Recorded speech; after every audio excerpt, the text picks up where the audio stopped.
ከፋኝ ብል ይመስላችኋል የማስመስል ግን ከፍቶኛል መልኬ ሌባ ሆኖ ውስጤን ሰርቆብኝ Yooyyaa harka fuunee akkam jirtanii hordoftoota kiyya jaalatamuudhaaf kabajamoo nageenya araarri waaqayyoo lafaaf iddoo jirtanitti isiniif haa baay'atu jecha egaa har'a oduu har'a qabadhee dhufe keessaa oduu addaati oduu waa'ee du'a booniitiin wal qabatee akkasumas dhukkubsachuu obboleessa keenya Yoosefiitiin jechaadha isarratti waan an dubbachuu barbaadu tokkotu jira laala obboleessi keenya kun kinoorraa waldaa Araraa sagalee guddaan siyaasa keessaa hiibai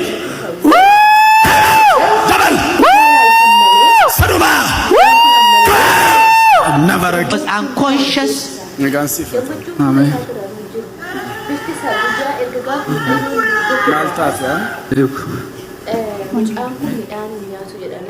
You are free. Amen. I believe Sabera. I fayera. Gaafiin achirratti natti torbaan kana hunda jechuun torbi tokko oliidha. Lagashiin boqattee waaqee lubbuu ishii nuuf hamaaru. Caawun gara laafettidha qulqulleettidha.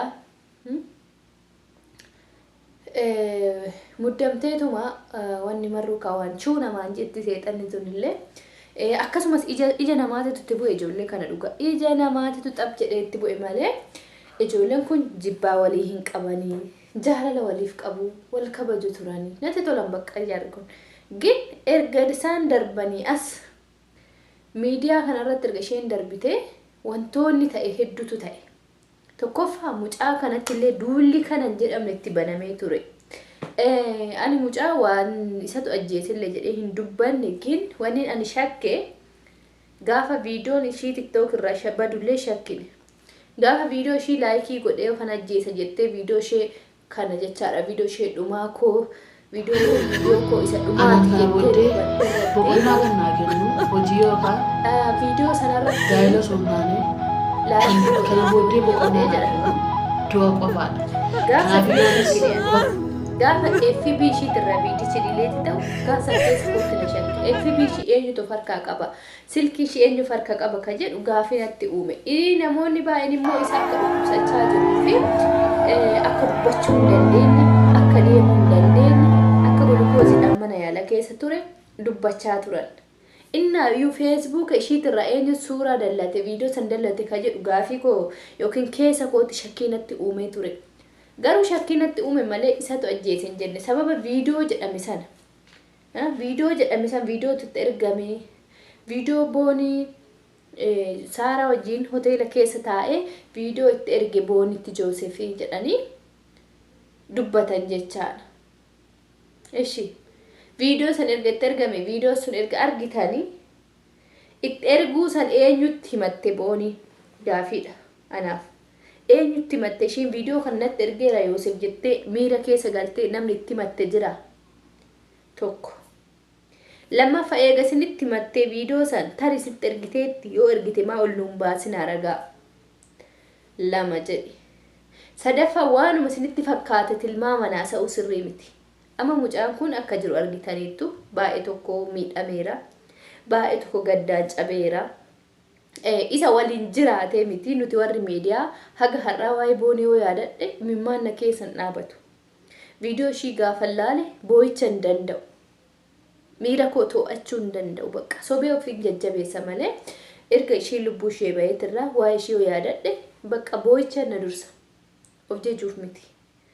Innaa har'a isatti illee dhakaa darbataa turre lakkii an viidiyoo jedhe keessatti kana dura yaadattan mucaa kanatti hin duulinaa kaleessa boonii gaafa ishii inni namni itti duulu namni tokkichi sii jirra aizosh jabaadhu jedheen hin jiru gaafa san kan wajjiin arrabsame isumatu bira ture gaafa isin akka ishii jibbu godhan qoricha itti gootee fuudhe malee akkamitti tana fuudhe jedhanii gaafa inni qubeellaa godhuuf waamee dubbatame miidiyaa kanarratti gaafa san callisee waa hunda danda'e namni kun ka wajji jiraate isa wajji jiraate miti nutu onlaayiniin barre micayyoo kana keessa keenyatu nu cabe dhugaa dubbachuuf ta'e garuu warri kaleessatti duulaa ture tokkoffaarratti suuraa ishii riippi jedhee ka poostii godhe isin kanaafu kaleessatti duullee har'a ishii arrabse har'a ishiin duute gaddini Oromoon jiraatti waliin jaallannu du'aatti malee jechaadha. Haqa ishii rabbitu beeka.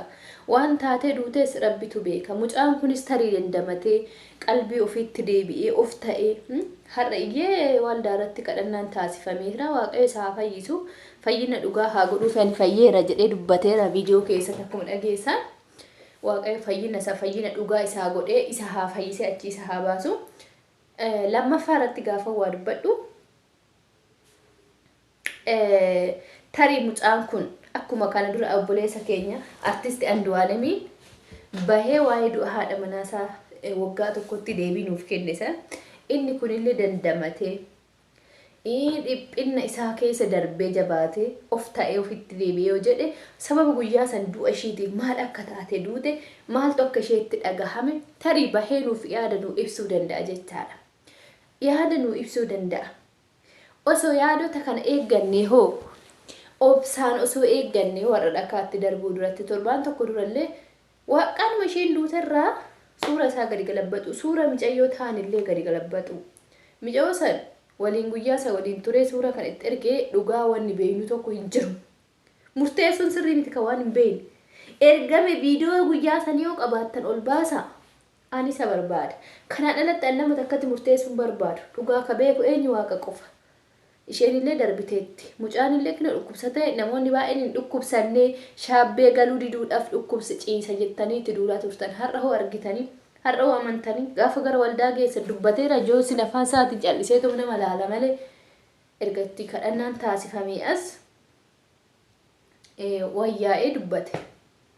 Ka'ee dhaabbate. Gaafsan garuu maal jettanii diraamaadha.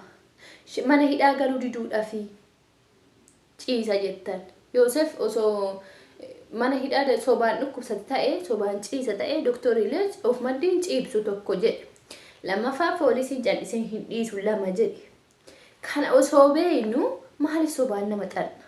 Haa inni illee du'uufi mucaan kun ama miirri isaa cabeera. Haamileen isaa cabeera. Heewwan isaa of maddii dhadhabeera. Miirri isaa miirri gammachuu irraa cabeera.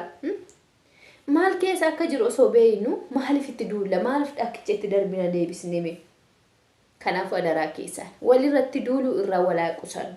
Walirratti dhakaa darbuu irraa of haa qusannu. Wal ajjeesuudhaaf fiiguu irraa mee of haa qusannu. Arrabni kun lafee hin qabu, lafee cabsa. Mucaa kanallee tarii bahee wayyaa'ee of ta'ee gaafa ofitti deebi'ee jedhe bahee haala guyyaa san ture sababa du'a ishii maal akka ta'e waan beeku irraa nuu ibsuu danda'a mucaan kun jechaadha. Callisnee garuu waan hin beeknetti gaafa murtii ilaannu akka waaqayyo irraa nu gaafatu beekuu qabna jechaadha. Kan lammataa immoo namoonni baay'een erga booniin duute Yoosef haallee haadha maalluu godha innillee itti haa dabalamu. Hindee nama baru guyyaa rabbi si lubbuu kee koottu jedhe guyyaa kana duuta hoo isaan jedhe rabbiin borgana moo duuta hoo jedheen borgana hin taruu hin danda'u. Iftaan hoo jedhe iftaan ta'uu har'a galgala hoo jedhe har'a galgala hin taru eenyuyyuu jechuudha. Du'a walii hawwuu irra jireenya walii yoo hawwine hoo.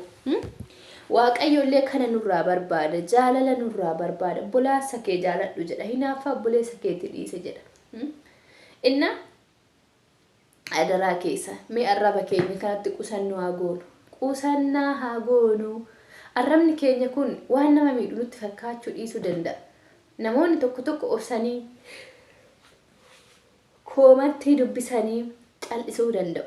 Gaafa callisanii koomantii wal fakkaatan jechoonni arrabaa suni waan eebba eebbistan se'ina waan lafee isaan cabsuudha. Garuu obsanii dabarsanii dubartoonni takka takka garuu obsitee hin dabarfattu dandeesse. Kan yeroo gabaabaa keessatti abdii kutatti jecha. Soo nutillee sababa kanaafu shamarran keenya abdiin kutatina warri abdii kutatanillee abdiin kutatina warri immoo namatti murteessita mee hinuma obsa. Anumatu isiniin jedha obsa. Murtoodhaaf hin jarjarina abbaa murtoo waaqayyoodha. Hoo sababa joositiif of ajjeeste illee booniin kan itti murteessu eenyudha isa.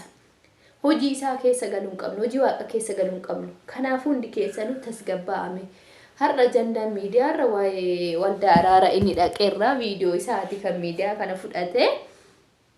Gin kaleessa itti duultaanii kaleessa du'uu qaba. Isumatu nyaate sababuma isaati saarii sanillee gadi galabbaxanii waa meeqa jedhanii hinde. Ara rabbi sodaadha. Ara rabbi sodaadha akkaawuntii feekii fa'aa banatanii maqaa micayyoo saniitiin akka waan ishiin barreessitu fakkeessaa turtan. Kanaafuu rabbii keessan sodaadha. Namoota illee waliin nyaachisina, waliin jibbisiisina. Mee jibba of keessaa baasnu yeroon qabnuyyuu addunyaan tun xiqqoodha laal.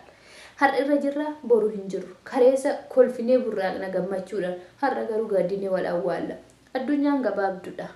Haga jiru tanatti osoo jaalalaa waliin dabarsine isaafuu nun geechuu yeroon keenya kan jibbaa dhiisaati jechaadha. Kanuma siniin jedha harmee boonillee waaqayyo ishee haa jajjabeessu obboleessa keenya Joosefillee waaqayyo jajjabeessee lapheesaatis haa deebisu. Fayyinna har'a fayyeera jedhe dubbatti kana waaqayyoon dhugaa isaaf haa godhu. Fayyina lubbuu fayyina foonii isaa haa godhu. Kan bara hafe tajaajila waaqayyo isaa deebisu jedha. Kanuma siniin jedha dhugaa baay'ee tokko natti dhagahame haalli maatii kana በጣም ከባድዳ ዱጋ ረቢዮ የሮ ባኤ ወላለ በቃ ቦኒ ላለ ቪዲዮ ሺዮ ሚዲያ ረንትነት ዱፈ ወኪን ስክሮሊንግ ጎዳ ማለ ቪዲዮ ረደ ዴቪ ደገፈናን ቦዬን ደንደው በቃ ነቦችሳ እና ከናፉ ዳካዋል ተደርበቹራ ሜኡፋ ቁሳን ወላ ጎርፈን ወላላ ኬኝሳ ጎርሲኑ ቤካ ኬኝስ ሃደገኝ ካኑ መስኒን ጀዳዋን ደገፈተኒ ገለቶማ ቪዲዮ ከነ ላይክ ሼር ጎዳቲ ያደ ቀብደን ሲኒሌ በልበለ inboxii keenya jalatti nu barreessa yaadota qabdan qeeqa qabdan dogongora keenya koomenti jala nu ka'a galatooma